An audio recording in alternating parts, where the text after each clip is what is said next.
नमस्कार मित्रों, अमारी एटी न्यूज चैनल में तमारुं स्वागत है। मित्रों, अत्यारे हाल भूकंप ने लईने एक मोटा समाचार सामे आवी रह्या छे। ज्यां मित्रों आपने जणावी दीए के कच्छनी धरा परथी धणधणी उठी। ज्यां मित्रों आपने विगतवार बात करवामां आवे तो त्यारे मित्रों कच्छमां फरी एकवार भूकंपनो आंचको आव्यो छे। त्यारे मित्रों आपने जणावी दीए के 24 वर्ष पहला आवेला भूकंप बाद कच्छमां हवे नाना मोटा आंचकानो आववानुं यथावत रहे छे।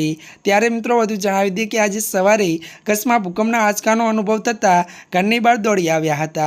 तो મળતી માહિતી अनुसार मित्रों વધુ आपने मित्रों એ પણ જણાવી દઈએ કે ત્યારે મિત્રો આંચકાની તીવ્રતા 2.7 રિક્ટર સ્કેલ પર હોય અને ઓછા અને તેનો અનુભવ થયો હતો। ત્યારે મિત્રો વધુ આપને જણાવી દઈએ કે આજે વહેલા આંચકાનું કેન્દ્ર બિંદુ ભચાઉથી 10 કિલોમીટર દૂર નોંધાયું છે। જી આ મિત્રો અત્યારની આ મોટી ખબર મળી રહી છે। ત્યારે મિત્રો આજના માટે આટલું જ। અમારી ચેનલમાં નવા હોય તો અમારી ચેનલને મિત્રો લાઇક શેર અને સબસ્ક્રાઇબ કરી દેજો। ધન્યવાદ।